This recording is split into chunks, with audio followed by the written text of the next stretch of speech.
துருக்கிக்கும் இஸ்ரேலுக்கும் நடுவுல ஒரு பெரிய வார்த்தை போர் வெடிச்சிருக்கு. இது அந்த பகுதியில் இருக்கிற பதட்டத்தை ரொம்பவே அதிகமாக்கி இருக்கு. வாங்க இத பத்தி தான் நம்ம இப்ப ஆழமா பார்க்க போறோம். சரி, நாம எதை பத்தி எல்லாம் பேச போறோம்னு பார்க்கலாம். முதல்ல இந்த வார்த்தை போர் எப்படி ஆரம்பிச்சதுன்னு பார்ப்போம். அப்புறம் துருக்கியோட உண்மையான பலம் என்ன, மக்கள் மனநிலை எப்படி இருக்கு, இந்த முழு பிராந்தியத்தோட அரசியல் சதுரங்கத்துல என்ன நடக்குது, கடைசியா இனிமே என்ன நடக்க போகுதுன்னு அலசுவோம். முதல்ல இந்த பிரச்சனைக்கு எது தீப்பொறியா இருந்துச்சுன்னு பார்க்கலாம். சில தலைவர்களோட அதிர்ச்சியான பேச்சுகள் தான் எல்லாத்துக்கும் ஆரம்பம்.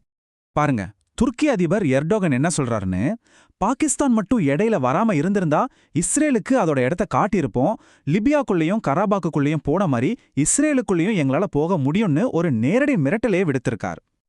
இதுக்கு இஸ்ரேல் சும்மா இருக்குமா? அவங்களோட பாதுகாப்பு அமைச்சர் இஸ்ரேல் காட்ஸ் எர்டோகன் பேசாம அமைதியா வாய் மூடிட்டு உட்காரது நல்லதுன்னு ரொம்ப அலட்சியமா பதில் சொல்லியிருக்கார். இன்னும் ஒரு படி மேல போய் இஸ்ரேலோட தேசிய பாதுகாப்பு அமைச்சர் எர்டோகான், உனக்கு இங்கிலீஷ் புரியுதா, நாசமா போ அப்படின்னு சொல்லி இந்த மோதலை அடுத்த கட்டத்துக்கு கொண்டு போயிட்டார். இதுல இருந்தே தெரியுது அவங்க கோபம் எந்த அளவுக்கு உச்சத்துல இருக்குன்னு. சரி, இந்த வார்த்தை போர் ஒரு பக்கம் இருக்கட்டும். இப்போ கொஞ்சம் பெரிய படத்தை பார்க்கலாம். மத்திய கிழக்குல துருக்கியோட இடம் என்ன, அவங்க பலம் என்னன்னு புரிஞ்சுக்கிட்டாதான் இந்த பிரச்சனையோட ஆழம் நமக்கு புரியும். இந்த பகுதியில் இருக்கிற முக்கியமான சக்திகளை பாருங்களேன். சவுதி அரேபியா கிட்ட காசு, அதாவது ஃப்ளூஸ் அதிகமா இருக்கு. ஈரான் பல பிரச்சனைகளை சந்திச்சும் தாக்கு பிடிச்சு நிக்குது. இஸ்ரேலுக்கு அமெரிக்காவோட ஆதரவும் தொழில்நுட்பமும் பெரிய பலம். ஆனா துருக்கி அவங்க யார்கிட்டையும் கையேந்தாம தனக்கு தேவையான ராணுவ தளவாடங்களை தானே உற்பத்தி பண்ற அளவுக்கு வளர்ந்துருக்காங்க. இதுதான் அவங்களோட தனித்துவமான பலம். சொல்லப்போனா துருக்கியோட முக்கிய பலமே இதுதான். இந்த பகுதியிலேயே ரொம்ப திறமையான ராணுவ தொழில் அவங்க கிட்ட தான் இருக்கு. நவீன ட்ரோன்கள், போர் விமானங்கள்னு அவங்க தொழில்நுட்பம் வேற லெவல்ல இருக்கு. பொருளாதார ரீதியா பார்த்தாலும் சவுதிக்கு அடுத்தபடியா இவங்க தான். அது மட்டும் இல்லாம கிழக்கு மேற்குன்னு ரெண்டு பக்கமும் நல்ல உறவை வச்சிருக்காங்க. இதெல்லாம் சேர்ந்துதான் துருக்கிய ஒரு அமைதியான ஆனா வலிமையான சக்தியா மாத்திருக்கு. சரி, வெளி உலகத்துல துருக்கி இப்படி இருக்கு.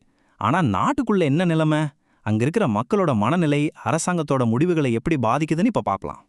இங்க ஒரு பெரிய முரண்பாடு இருக்கு. துருக்கி அரசாங்கத்தை பொறுத்த வரைக்கும் சுத்தி அமைதி இருந்தாதான் பொருளாதாரம் வளரும். அதனால அவங்க அமைதிதான் சிறந்ததுன்னு நினைக்கிறாங்க. ஆனா நாட்டுல இருக்கிற 95% முஸ்லிம் மக்கள் காசா பிரச்சனையால பயங்கர கோபத்துல இருக்காங்க. அவங்க அரசாங்கம் ஒரு அதிரடி நடவடிக்கை எடுக்கணும்னு எதிர்பார்க்கறாங்க. இந்த ரெண்டுக்கும் நடுவுல தான் அரசாங்கம் மாட்டிக்கிட்டு தவிக்குது. இந்த சூழல்ல தான் எர்டோகனோட எந்த பேச்சு ரொம்ப முக்கியத்துவம் பெறுது. இந்த துருக்கி உணவை நான் சமைக்கட்டும், இதுக்கு கொஞ்சம் நேரம் ஆகும், அப்பப்போ இதை திருப்பியும் போடணும்னு சொல்றார். இதுக்கு என்ன அர்த்தம்னா, பொறுமையா இருங்க, நான் பாத்துக்கிறேன்னு சொல்லி மக்களோட கோவத்தை கட்டுப்படுத்த முயற்சி செய்றார். சரியான நேரத்துக்காக காத்திருக்கிறார். சரி, துருக்கிக்கு உள்ள இருக்கிற அழுத்தத்தை பார்த்தோம். இப்போ இன்னொரு படி வெளியே வந்து அந்த முழு பிராந்தியமும் ஒரு சதுரங்க பலகை மாதிரி எப்படி இருக்குன்னு பார்க்கலாம். அங்க நடக்கிற மாற்றங்கள் புது புது வாய்ப்புகளையும் அதே சமயம் ஆபத்துகளையும் உருவாக்குது. இஸ்ரேலோட நிலைமைய பாருங்க. அவங்களுக்கு இந்த போருங்கிறது ஏதோ தூரத்துல நடக்கிற விஷயம் இல்ல, அது அவங்களோட அன்றாட வாழ்க்கையோட ஒரு பகுதியா மாறிடுச்சு. ஒரு முடிவே இல்லாத போர்ல இருக்கிற மாதிரி. இதனால அவங்களோட பொருளாதார வளர்ச்சியும் முன்னேற்றமும் நிச்சயம் பாதிக்கப்படும். இந்த சமயத்துல தான் துருக்கி ஒரு முக்கியமான கோட்பாட்டை மனசுல வச்சு செயல்படுது. அதுக்கு பேரு வெட்டுப்பலகை கோட்பாடு. அதாவது, ஒருவேளை ஈரான் விழுந்தா அடுத்த குறி யார் மேல இருக்கும்னு அவங்க கணக்கு போடுறாங்க. அந்த வரிசை இதுதான். முதல்ல ஈரான், அதுக்கப்புறம் அடுத்தது துருக்கி தான் இலக்குன்னு அவங்க நினைக்கிறாங்க. துருக்கிக்கு அப்புறம் எஜிப்ட், கடைசியா சவுதி அரேபியா.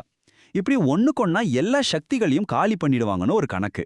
இதனால தான் ஈரானோட பாதுகாப்புல தங்களோட பாதுகாப்பும் அடங்கி இருக்குன்னு துருக்கி நம்புது.